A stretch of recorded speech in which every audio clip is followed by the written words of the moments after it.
ఆంధ్రప్రదేశ్ రాష్ట్రంలో భారతీయ జనతా పార్టీ అధ్యక్షుడి పేరు ఎవరంటే ఎవరో టక్కని చెప్పలేరు. ఎందుకు టక్కని చెప్పలేరంటే అది పార్టీ ఆంధ్రప్రదేశ్ లో ఉందన్న సంగతి చాలా మందికి తెలియదు కదా. కాకపోతే మరి ఆయన మాట్లాడిన దాన్ని కవర్ చేయాలి, ఎందుకంటే దేశాన్ని ఆలుతుంది కదా పార్టీ. సో దాన్ని కవర్ చేయాలి. ఇక్కడ ఎవరు బీజేపీ రాష్ట్ర అధ్యక్షుడు అంటే మాధవ్ అంట, మన రాష్ట్రంలో బీజేపీకి అధ్యక్షుడిగా ఉంది. ఈ మాధవ్ ఏం చెప్తాడు, 2 ఏళ్లలో కేంద్రం నుంచి 14 లక్షల కోట్లు వచ్చిందని చెబుతున్నాడు. 14 లక్షల కోట్ల 14 లక్షల రూపాయల 14 లక్షల కోట్లే అండి, మనం కరెక్టే చదువుతున్నాం.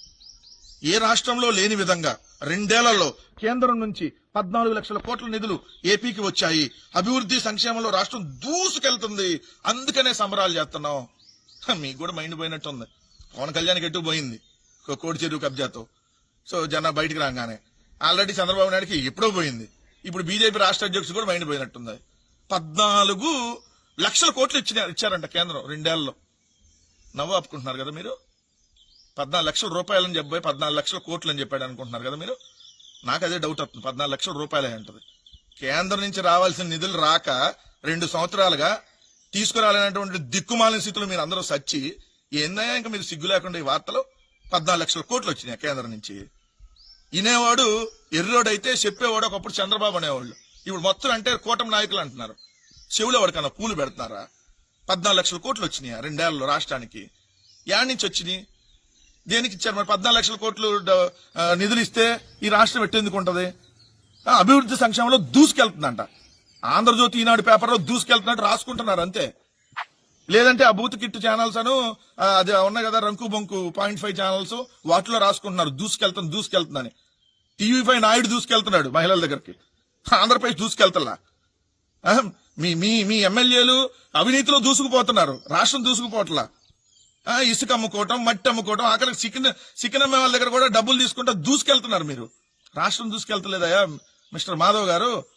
నిన్నే చూసాం కదా విశాఖపట్నం స్టీల్ ప్లాంట్ ని ప్రైవేటీకరణ చేసే భాగంలో మీరు చేసినటువంటి కార్యక్రమాల వల్ల 9 మంది చచ్చిపోయారు. ఇంకేంది మీరు దూసుకెళ్లేది? వైకాపా హయాంలో ఎల్జీ పాలిమర్స్ ఘటనలో 3కి కోటి రూపాయలు చొప్పున పరిహారం ప్రకటించి తర్వాత ప్రమాదాల్లో పరిహారం ఇవ్వకుండా ముఖం చాటేశారు. కొద్దిగా సిగ్గుండాలి మాట్లాడటానికి. జీఓఆర్టీ నెంబర్ 449 8/5/2020 30 కోట్లు రిలీజ్ చేశారు జగన్మోహన్ రెడ్డి గారి ప్రభుత్వం ఎల్జీ పాలిమర్ సంఘటన సంబంధించి. కారుమూరి వెంకటరెడ్డి వైసీపీ నాయకుడు నిన్న భారతీయ జనతా పార్టీ గురించి, భారతీయ జనతా పార్టీ రాష్ట్ర అధ్యక్షుడు పివిఎన్ మాధవ్ గారి గురించి అవాకులు చవాకులు పేలడం జరిగినది. అరే వెంకటరెడ్డి, ఏం మాట్లాడుతున్నావు నువ్వు?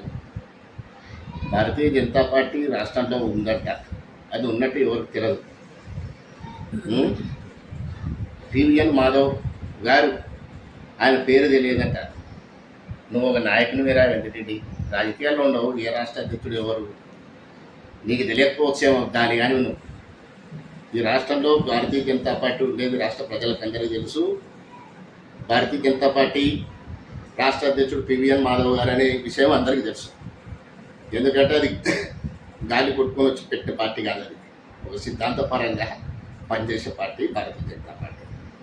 దానికి రాష్ట్ర అధ్యక్షులు వాళ్ళ కుటుంబమే పూర్వ రాష్ట్ర అధ్యక్షులు, అంటే ఉమ్మడి రాష్ట్రానికి వాళ్ళ నాయన గారు రాష్ట్ర అధ్యక్షునిగా చేశారు. వాళ్ళ కుటుంబము నీతి నిజాయితీగా అవినీతి లేకుండా పరిపాలన రాజకీయాల్లో కొనసాగుతూ ఉన్న కుటుంబము. ఆయన పనితీరుని బట్టి మళ్ళీ భారతీయ జనతా పార్టీ ఆయనకు అధ్యక్ష పదవి ఇచ్చింది.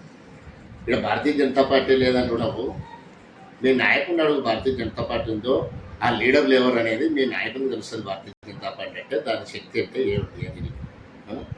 అరే వినవా, ఏం మాట్లాడుతున్నావు? 14 లక్షల కోట్లు తెచ్చినారు మాధవ్ గారు చెప్పినారంటే కళ్ళు ఉన్నాయా? చూడలేవా? రాష్ట్రంలో ఇన్ఫ్రాస్ట్రక్చర్ డెవలప్మెంట్, అమరావతి విషయంలోనైతేనేమి, రాజధాని విషయంలో, పోలవరం విషయంలోనైతేనేమి, రోడ్లు రైల్వే విషయంలోనైతేనేమి అభివృద్ధి కళ్ళు ఉన్నాయా లేక కళ్ళు దొబ్బినాయని. ఏదన్నా మాట్లాడేటప్పుడు సభ్యతతో మాట్లాడడం నేర్చుకో. ఆ ఛానల్ ఈ ఛానల్లో దూసుకుపోతుంది అన్నావు, ఆ ఛానల్లో దూసుకుపోతుంది. అవినీతి ఛానల్లో మీకు కూడా డిబేట్లో ఎందుకు పిలుస్తున్నారు తెలుసా? ఈసారి కూడా ఇది వచ్చేది లేదు సచ్చేది లేదు, నెక్స్ట్ ఎలక్షన్లో మేము వచ్చాడు 4 మాటలు మాట్లాడితే మా రికార్డ్ అయితే మా పరిస్థితి ఏందో అని మీ పార్టీ వాళ్ళే డిబేట్లకు వస్తలేక నువ్వు పోయి నేను ఏదో కుక్క మరుగుతున్నావు. సిగ్గుండాల భారతీయ జనతా పార్టీ రాష్ట్రంలో ఎన్ని సీట్లకు పోటీ చేసింది? 10 సీట్లకు పోటీ చేస్తే 8 సీట్లు గెలిచింది. మీ పార్టీ 175 పోటీ చేస్తే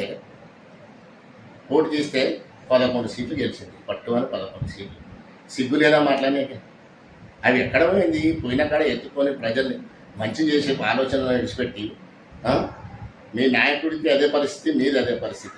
మీ నాయకుడిది టూరిస్ట్ రాజకీయ నాయకుడు అయిపోయినాడు. టూరిస్ట్కి వచ్చినట్లు వస్తున్నాడు, పోతున్నాడు, ఏదో చేస్తున్నాడు. ఆయనకు అర్థమైంది కష్టమైంది అని దాని విషయం.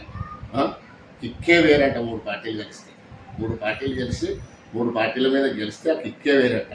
ఆ కిక్కేందో మనం చూసినాం. ఆ కిక్కు 11 వచ్చినాయి. ఇంకా ఈసారి పట్టుమని 11 కూడా రావు. అందరికీ అర్థమైంది.